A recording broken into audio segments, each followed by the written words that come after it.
Hello, race fans, and welcome to Disc Golf Daily. Today is Friday, March 1st. We are the podcast that gets you caught up with disc golf growth and news in just 10 minutes. If you find something interesting, share it with a friend.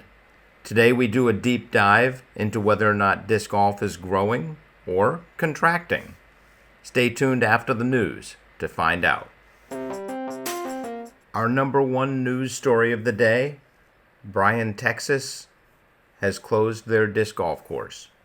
If you remember last week, I mentioned the course in Bryan, Texas. This is the one where the neighbors were complaining. Well, the town has shut the course down. Hopefully they give it a further review. Having said that, Splatter has put out a great and timely article, as they often do, about not hopping fences. This is not the reason that the Bryan, Texas course closed, as far as I know. But it is an important lesson for all of us to learn. The Splatter article talks about how disc golf needs to be more cognizant of its neighbors. We need to respect the property of people that live next to disc golf courses. They are the people that hold the future of that course in their hands. Make them like and respect the people that play, us, by being respectful and likable. Stop hopping fences. This one deserves a read. Lucas nails it.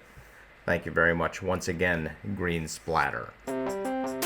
Our number two news story, Pdga Live.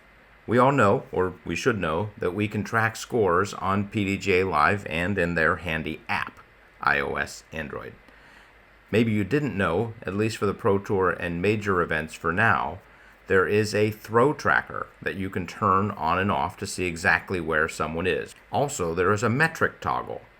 In case you don't live in the United States or Myanmar or Liberia, which are the only countries that have not officially embraced the metric system, there's now a toggle that will put you onto the metric system in the Pdga Live app. As a side note, in my opinion, disc golf should start the switch and only measure holes in metric unless you turn the toggle off. How cool would it be when in just a few months, all disc golfers are measurement bilingual? The Pdga could start this by defaulting this toggle to on. But moving on, the article discusses how you can click on a player and see their round stats. These are pretty much on par with the UDisc stats that we've come to know and love. All in all, the Pdga has done a great job getting up to speed on the stat stuff. I also love the distance on basically every shot. The volunteers killed it, and the stats show it. There's also a course tab at the top, so you can look at course info and stats, again, pretty much on par with our UDisc expectations. And then the Pdga closes the article by giving a link to offer any suggestions for the stats and app. So if you've got some good ideas, I'd suggest you submit them. You can't be mad if you don't vote. And don't worry, yes, I've already submitted the metric toggle being set on by default, so you don't need to submit that. Our number three news story of the day, an Innova Fan Survey. On the Innova blog, they have asked people to take a survey about Innova discs. They want to know what you think. If you like Innova discs, or if you want to tell them why you don't, take the survey. Link in the show notes. Next up, we talk about whether disc golf is growing or contracting.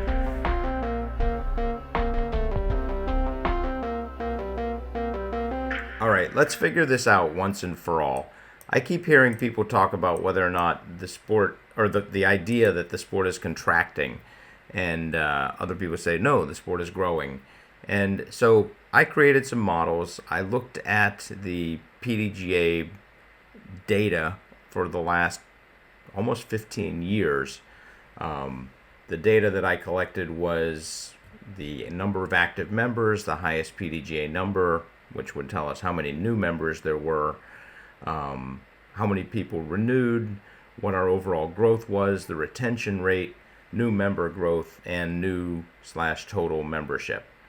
So the question is disc golf growing? And these are all from the Pdga membership. Is disc golf growing? Is disc golf contracting? So we know the COVID boom was great, but are we going to suffer a catastrophic collapse as the COVID players leave the sport? Don't get nervous. The answer to that is no, but I'll explain it later. These are questions worth asking in depth. And on Fridays, today, we offer our thoughts for the weekend. Seems like a perfect time to figure this out. In the decade leading up to COVID, basically the 2010s, we saw in the Pdga memberships, the average growth was just over 14%. This is how many more members there were the next year. So if we had 100 members in year one, there'd be 114 members in year two. Average retention, 82.5%. This is the number of Pdga members that renewed. Over 80% renewal is very good, especially for an organization that is really only compelling to tournament competing players. Percentage of new players, 30%. Remember the pretend 100 members we had in year one? On average, about 30 of them would be brand new to the organization. They're replacing the 20% that don't renew. And average new member growth, so 15%. This is basically a check against the total growth, which was just over 14%. These numbers should be in the same range. Otherwise, there's something making Pdga membership more or less attractive, depending which number's higher. So that is where we are. Pretty steady, pretty repeatable, 15% growth from 2010 to 2019. At the beginning of 2010, the Pdga had 14,300 members. Seriously, that is it. A decade later, we ended 2019 with 53,300 members, almost quadrupling 2010's numbers. Yes, 15% growth is good, especially if it's sustainable. I love compounding interest. When you only have 100 members and you grow to 115, it may not seem like much. But if you do it for close to 50 years, like the Pdga and disc golf have done, and the numbers start to get really, really big, 15% can be a lot. And even better yet, there's never been a huge boom that we couldn't keep up with until 2020. The world stopped for a couple of years. People minimized interacting with others indoors. Disc golf and traditional golf both saw tremendous growth. Actually, I'll jump to golf for a second. According to the National Golf Foundation, more rounds of traditional golf were played in 2023 than any other year. 531 million, to put a number on it. And just so you know, that's just in the USA. Yeah, golf is that big. UDisc recently announced that 2023 was also disc golf's biggest year for number of rounds played. Anyway, golf is celebrating that number, and rightly so. It surpassed the previous record year of 2021, which was the end of the COVID high. That year, there were 529 million rounds. So two things we can extrapolate from this. First, 2022 must have seen a decline in the number of rounds. And second, 2023 was basically flat. Probably much like 2022, basically flat. Golf's COVID boom, which increased players by 14% in the USA, is likely over, and they will begin growing at the same rate they did before COVID, which was flat, and that's where they are.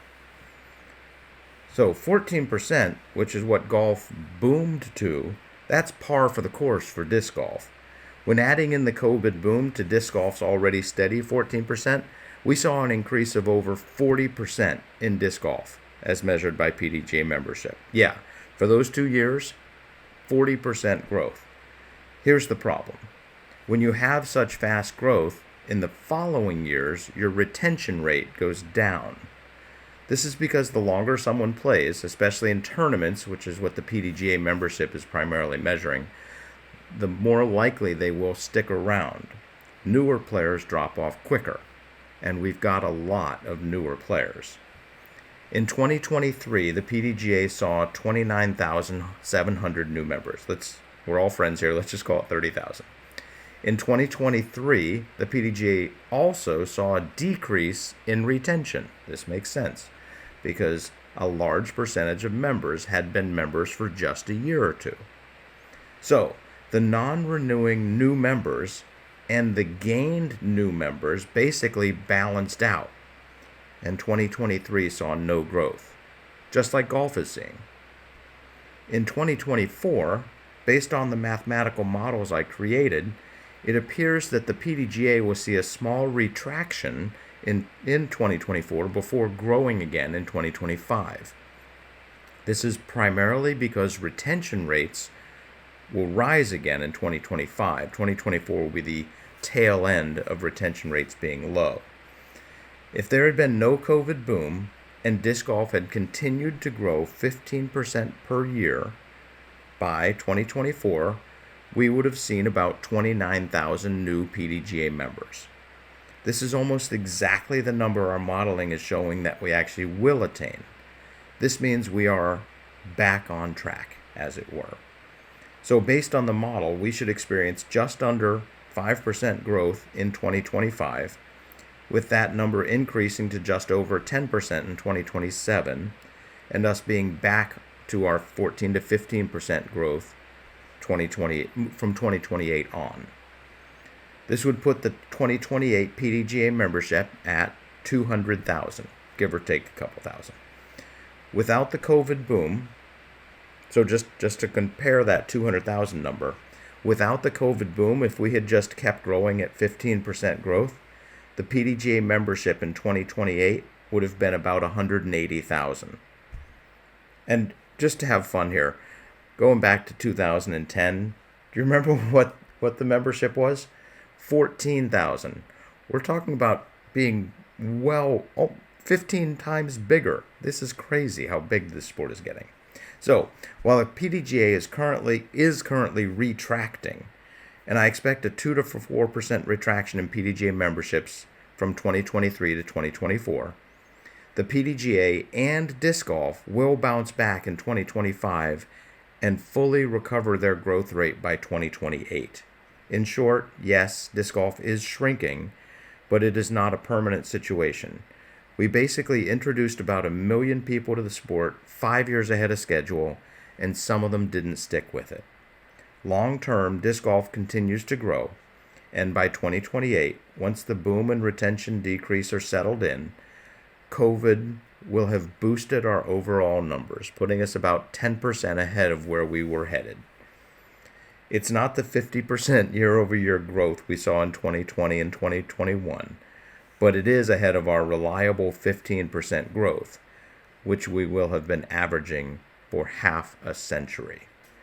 Disc golf is fun. It will continue to grow. Thank you very much for listening. As always, if you have any news, thoughts, or opinions, please shoot us an email at discgolfdaily@aol.com. Have fun, throw them straight, and hit the thin gap.